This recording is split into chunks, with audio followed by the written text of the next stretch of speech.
As usual, leave it to A24 to back the most artistic, out-of-the-box indie films out there these days, huh? I told myself I made the right choice.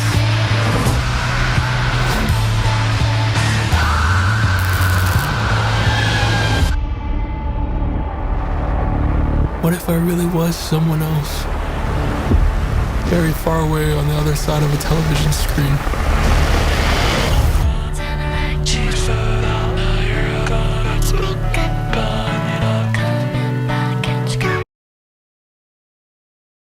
And today we have I Saw the TV Glow. Maybe it's just because, again, I frequent my local art house cinema quite often. I've seen the trailer for this movie more than like any other movie trailer this year so far. It's a good trailer, don't get me wrong, but I'm kind of glad I'm not gonna see it anymore. I Saw the TV Glow is technically the third feature film by director Jane Shobran. Now, while I'm not at all familiar with their first work, which was Self-Induced Hallucinations, I believe, I do keep hearing about Everybody's Going to the World's Fair, which I've wanted to watch since I heard about it. I see people online saying it's good. I've heard friends of mine that have seen it saying don't waste your time. But we have, you might recognize him at least, Justice Smith. Pondering whether I should mention these or other works of his, but I do think that these, as IMDb said, would be his most notable works, aside from Pikachu. He's the main character in Detective Pikachu, the main human boy in this. Human man. He was in the pleasant surprise that was Dungeons & Dragons. If you have not seen Dungeons & Dragons, the trailer makes it look cheesy as all hell. Not gonna lie, it's actually really good, really entertaining, and I hear there is a sequel in the works in the relatively near future. If you're a real gamer like me. But if you're into video games, he was one of the main characters in The Quarry. That was great. And then lesser known, at least maybe to you, but definitely to me, Bridget Lundy Payne, or Lundy Payne? I'd imagine it's Lundy, right? IMDb says if you were to know her for her role in anything, it would be either the last, most recent Bill and Ted movie, the Bill and Ted Face the Music. She was Billy, or she was Julia Clark in Bombshell. I didn't recognize her, but anyway, I wouldn't be surprised if this became her most well-known flick. The whole premise, I mean, at least as far as you can gather from the trailer, and that's as far as I'm going to dig into it, these kids grew up together in the suburbs, and there was like a show they both bonded over watching. That's kind of how they met, more or less. She invited him over to watch the show. Then they grow up, find each other again. The line between reality and television seems to get blurred. It's weird stuff. Weird, colorful, nightmare fuel, foggy stuff starts happening, and then the trailer just leaves you with that. What if I really was someone else? Very far away on the other side of a television screen.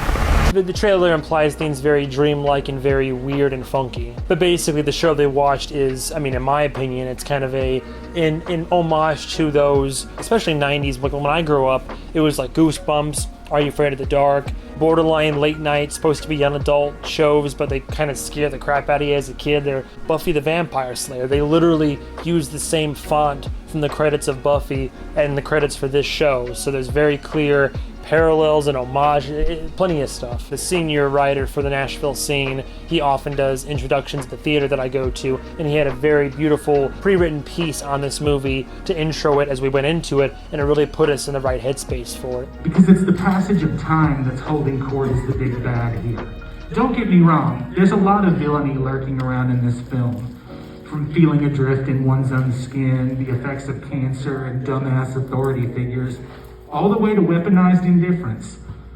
But it all feeds into the way time tricks us and leaves us to flail against the walls we've arbitrarily imposed on ourselves. So if there's any solace to take in this deeply cruel world, it's that the pink opaque has been soothing troubled souls, even in the fascist state of Tennessee, since the mid-'80s. I personally love the visuals, the aesthetic. I think it nails the vibe that it was kind of aiming for. I mean, would you call it neon? I guess you kind of call it neon, but a lot of deep purples and magentas, blue and purple-ish color palettes used throughout. The lighting, it's very, as the TV is glowing, kind of TV on in a room. As weird funky stuff is happening. The direction, while fairly simple overall, I don't think it gets too crazy with camera shots, but the visuals and what it tries to cue up with the cinematography and the lighting and all these set pieces really connects with the theme and the mood of the film as well, making it very moody, dreamlike, mysterious, dark, and unknown, if any of these buzzwords make any sense. I'm trying to like open the door on this and let you in a little bit without opening the door all the way and letting you in too much. For me, regarding the main character, who is Justice Smith, he's the main character, I just highly empathized with our main character, as his childhood was that of a kid who, like me, grew up and very often it was just me and my TV. And I mean, I had one of those old like tube TVs with the VHS player built in. When I found movies that I liked, or when I was able to record, like back in the day when you didn't have like full DVD box sets and you couldn't stream like you can now, I would have to take VHS tapes and time my late night programming and record my episodes of Family Guy and Robot Chicken and all this other stuff and Futurama, record those so I could watch the episodes back again on VHS tape. And the main character, well, I talked about how, yeah, that his friend would make him custom tapes of the show, The Pink Opaque. The Pink Opaque? He finds his like ultimate comfort show that kind of rescues him from the mundane, dystopian feel of what his life is like and kind of transports him into that world with those characters in that story. For me, TVs, television, movies, media in general has always been my escape. The trailer makes a point to say the soundtrack is a key part of what makes this film so iconic and special. I do admit, the music is very unique. It's different than your typical film soundtrack, and it does stand out above the rest.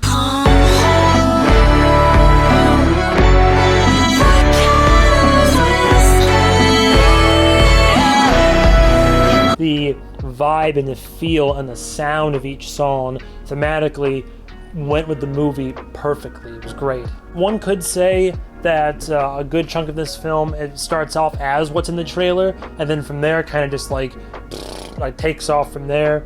So nothing to worry about. Marketing doesn't ruin the experience, as it so often does in films these days. This is a bit of contention. I've heard differing viewpoints.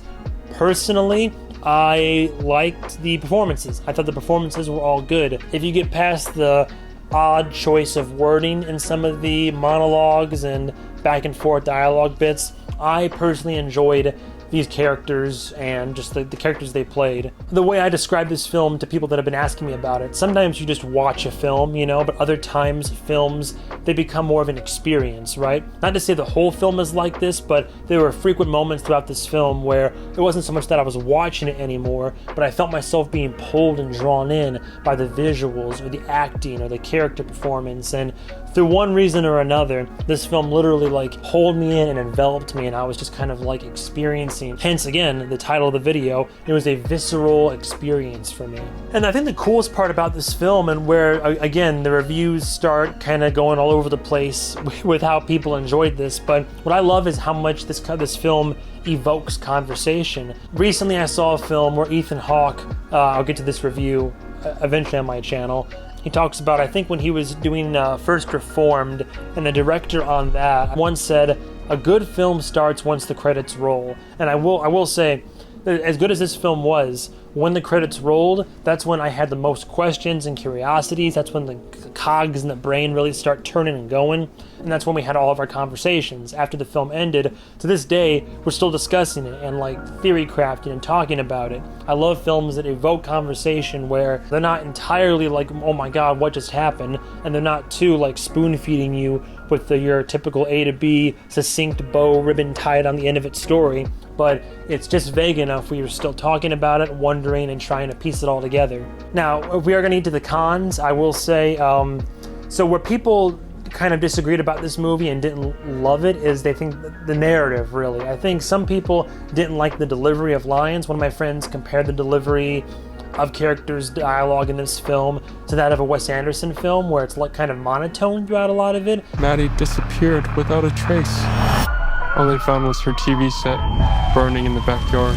kind of emotionally disconnected. Like, they are emotional, right? They're these kids. I can kind of see where that complaint could be made, but I didn't quite see it in that similar way. I was very drawn in by some character monologues and some certain scenes, but I think it comes down to a personal preference thing, so take it for what you will. Definitely where people start to have differing opinions on the movie is in the narrative and where the story goes and how the story ends, and I can see it. For me, would I have liked something different? Yes, but I think that the movie has one of those endings where I accept it, I can take it in stride, and although personally I might have liked something else better, I'm not too upsetty spaghetti by it. Put this as a con. It's both a positive because the trailers don't tell you too much of the movie, but it's also a negative because the trailers do kind of cover more or less the first half of the movie.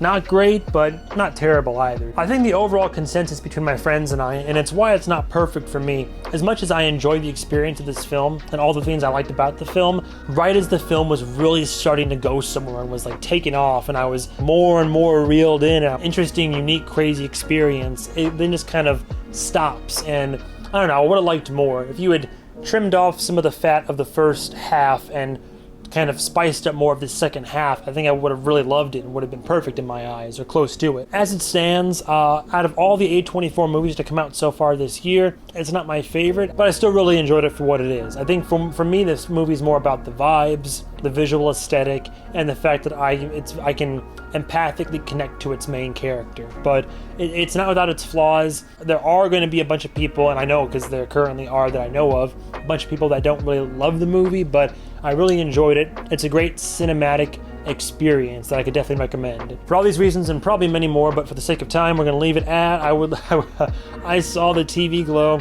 leave it at a high 4 out of 5. High 4 out of 5. Will it make top 10 for the year? I don't think so, but definitely would put it in honorable mentions. It's definitely a certified A24 classic. I don't know if it's like goated or god tier, but I thought it was really good. I really enjoyed it. Catch it in theaters if you can. I think it's worth it for the experience, but otherwise, definitely watch it, stream it in some capacity. Thank you guys and gals so much for watching, and stay tuned for the next episode of whatever movie I review. And goodbye, travelers.